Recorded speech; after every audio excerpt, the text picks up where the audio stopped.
মক্কাতুল মুকাররমাতে এক লোক কাবা তাওয়াফ করতেছে আর ইয়া রাব বলে আল্লাহর কাছে দোয়া করতেছে।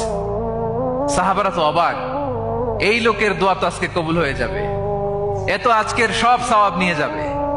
বিষ্ণু ইসা ইসলাম বললেন, ওয়া মাতআমুহু হারাম, তার ইয়া রাব আর চোখের পানি দেখে তোমরা অবাক হয়েছো, কিন্তু ও যা খায় এটা হারাম খায়। ওয়া মাশরাবুহু হারাম, যা পান করে হারাম। মালবাসুহু হারাম, ওর গায়ের জামাটা হারাম।